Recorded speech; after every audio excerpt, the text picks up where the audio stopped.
So I'm going to keep this completely spoiler free, which ultimately won't be that long of a review because I have to say that I absolutely recommend Jujutsu Kaisen.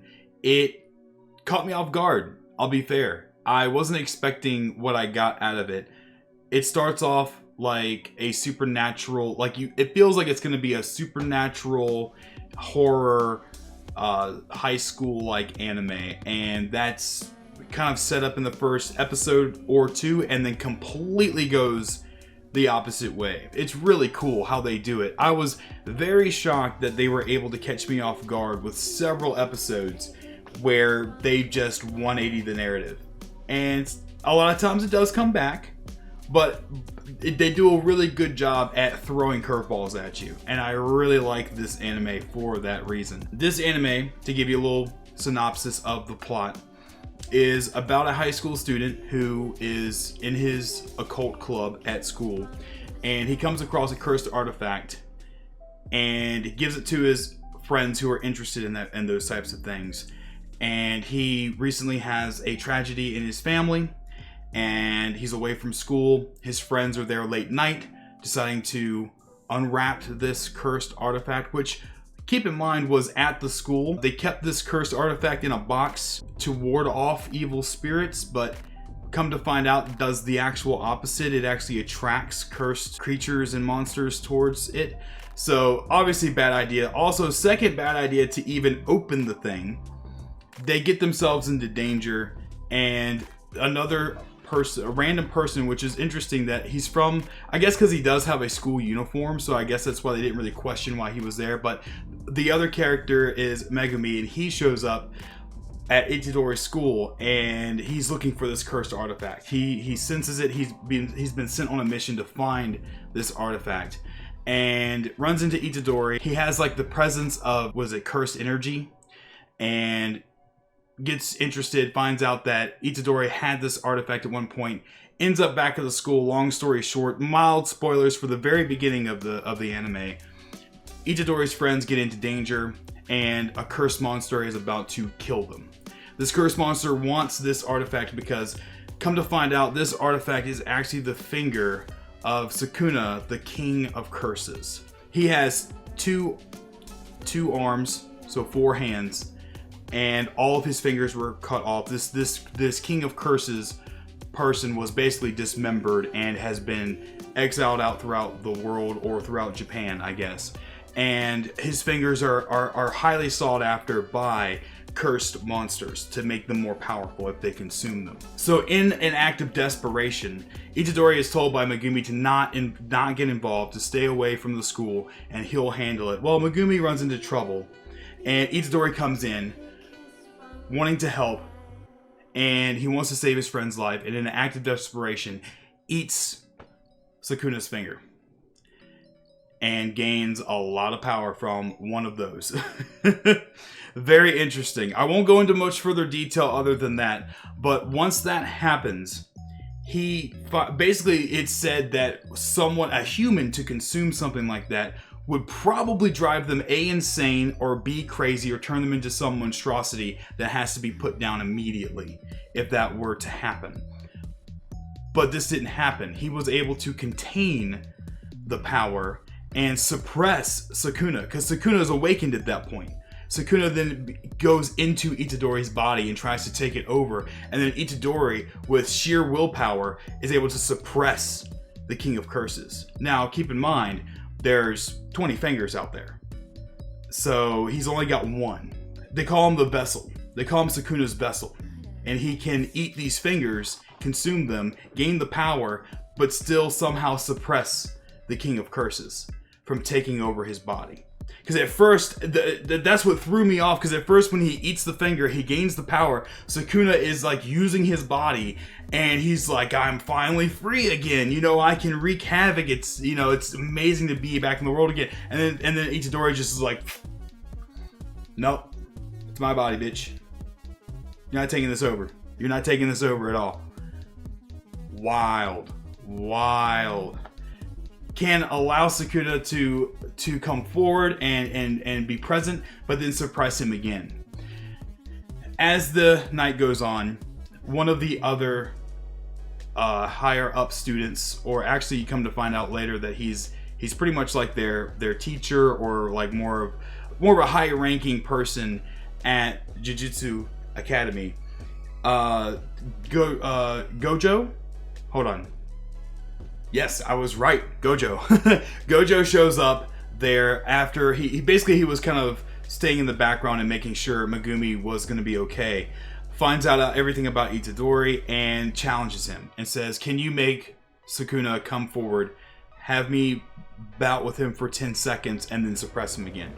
Once he shows him he can do that, he's like, "Okay, you got to come with me. Like, the elders must know about this. We must take care of this. You are now this special vessel that can house these things and not be taken over or driven mad from having these and turn into some cursed monster." Really wild. That's the setup. That's the beginning. And I'm not going to tell you anything else. Mild spoiler there. Enjoy season 1 for real. Go watch it. The fights are absolutely insane. We'll go into more of that. I'll just say right now the characters are very well done. They don't spend... One thing that bugs me about some anime is that they'll take an entire episode to like explain the character. I like the newer form of explaining characters, where they show the characters in the present during their introduction and working with other characters and gradually build in flashbacks of their backstory. I like that, instead of spending an entire arc or episode on one person's background. I like how it gradually brings you in. Now, the music. Oh, wow, the music is so good in this anime. There were several times through a lot of the fight sequences and just the regular chill sequences, very well done. Very good sound design, very good soundtrack. Was highly impressed, so much that I went and sought out the soundtrack for this one because I enjoyed it that much. So the music is 10 out of 10. I think you'll enjoy that as well. The plot is really well constructed. It does. There was some things I was able to kind of call where I'm like, okay, I think this season will probably deal with X subject, right? But there's a lot of twists and turns and curveballs throughout that setting that makes it interesting to watch. Because in anime, most animes now, if you're into watching anime, you can kind of call sort of a baseline plot that's supposed to stretch over the course of a season. You can kind of see it happening and you kind of know where it's going to go. A good anime winds and weaves its way through that kind of baseline narrative that you catch on to, and that's what this show does. There were several times where I was like, what? And just hit me in the face with something completely unexpected while still charting the same course of what I wanted to see. Very well done. Highly recommend this. Very big props to the story writers. I don't know how this reacts to the manga. So anyone who's read the manga, you can let me know in the comments down below. I don't really read a lot of manga. So I'm pretty much I watch anime. That's pretty much what I do, because I'm ADHD and I'm lazy. So I don't really read a lot of manga. But the storyline so far is fantastic, and I hope it is following and being true to its origins, because so far it's a really cool premise. Now, the only nitpicky thing I have, and I'll get into that right now, and it's nitpicky. It's really more just a personal thing for me. They talk about dealing with curses and these supernatural artifacts and taking care of and getting rid of these different grades of curses. And it does happen throughout the show and it builds up, but there's a certain point where it starts to go directly into a main narrative, and it kind of goes away sort of from the creepy, go find this cursed monster, go destroy it, and cleanse an area. I kind of wanted more of that. I understand why they probably steered away from that, which is why I don't really know if this is a complaint or not about it, because I wouldn't want to see this turn into a Monster of the Week type of show. I just find it very interesting how they do it. I find the concept of how they fight, of how they use their jujutsu to fight and use powers towards fighting these cursed monsters and finding these artifacts. I wouldn't mind some side episodes that go further into that. I feel like it does try to explain that, do a little bit of it, and then drop you right into the main arc of stuff, which is fine. Really, I don't know if this is a complaint. I don't think this is a complaint, really, on my part. I just really love the concept behind it, and I would love to see more of it.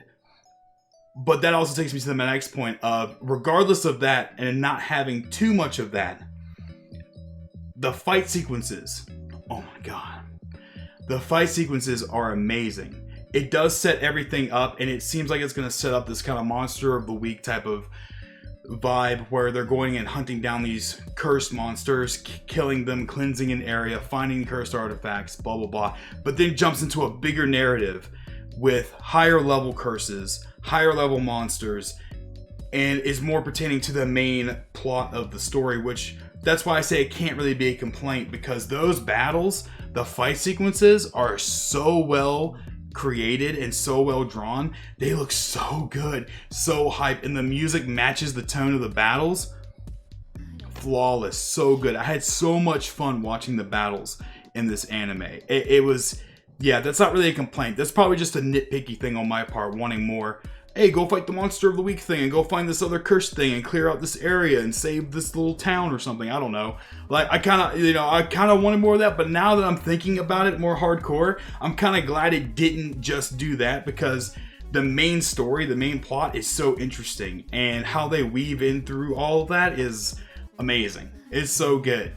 And like I said earlier, if he is that powerful off one finger, mild spoilers, you do find more, because obviously that becomes the big plot point at the beginning, is that they are looking for more of Sukuna's fingers. He's going to get more powerful. He's going to learn more. He's going to learn how to fight better. It gets better. And all I can say is that I recommend this. I highly, highly recommend this. There's really nothing about it that I can say that I had a problem with at all. I'm so glad I waited to watch it though, because I did totally just binge out season 1. If I had to wait week to week for this, I would be losing my mind. Now, I would be engaged, but I would be losing my mind having to wait a week to get new episodes. Good lord. It's good. I highly, highly recommend it. Just like with my recommendation with Demon Slayer, I was also worried about Demon Slayer before I watched that, because that was also a very hyped anime. Turned out to be fantastic.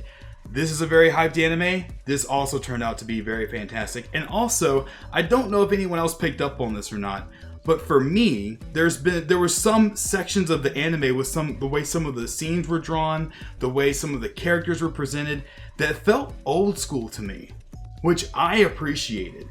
There's not a lot of CG in this, which once again, I hate that poorly done CG anime shit. I hate that. I hate that stuff. I don't mind CG being in my anime. I don't mind my anime being digitally created, like Demon Slayer. Demon Slayer is a perfect example of a digital anime that looks gorgeous. Some of the scenes in Jujutsu Kaisen looks like it's from like the late 90s or early 2000s anime, where it was still like hand drawn and looks beautiful. Like the light CG they use, they do good cell shading on it. They do good shadowing on it to make it look drawn. And I appreciated that. I know that there's going to be some digital animated CG stuff, especially with some of the curses and the monsters, but the way it's handled and drawn was done good. And I'm a big critic of, get that CG PS2 looking polygonal bullshit out of my anime. Get that shit out of my anime. This, they did it good. Where it was there, it made sense, and it was handled very, very well done. It looked like drawings, and I like that. There's a way to do digital CG art in anime and make it still look good, and Jujutsu Kaisen nailed it. So, guys, for real, I don't even know what you're doing still here. I'm basically overhyping this at this point myself, but I didn't want to spoil anything for you guys. If you liked anything you heard about how I explained it, I try to keep it as spoiler free as possible. There was just some minor spoilers for those beginning first 1-2 episodes to kind of give you an idea of what it's about. If you're looking for another anime to binge and you haven't watched Jujutsu Kaisen yet, I'd say go for it. I don't think you'll be disappointed. Let me know what you thought in the comments down below, but keep in mind that there probably will be spoilers in comments. I can't stop that. So just be careful if you're going into the comments. Let me know if you've seen it, or if you do watch it, come back and let me know what you thought of it. I would really like to know your input. And yeah, I guess I'm going to look for something else to watch next. I'm watching Hero Mask. or Mask Hero Mask right now. I've been watching that in the background. It's a slow burn, but it's interesting. Maybe I'll do a review on that next. I don't know. We'll see how it turns out, and depending on if I do a review or not. But anyway, guys, yo, let me know what you thought of Jujutsu Kaisen down in the comments down below. Also, the Crunchyroll link will be in the description below as well. Go check it out. It's dubbed and subbed on Crunchyroll. Go show it some love. I want to see a season 2 happen for this. I want to see this continue forward. So let's make it happen. Anyway, guys, thank you so much for watching. I appreciate you very much. Remember, wash your damn hands, be kind to one another, and I'll see you guys in the next one. Peace. I have one question that I need to ask you. What kind of woman is your type? I like a tall woman with a nice big ass. Just saying. Like Jennifer Lawrence.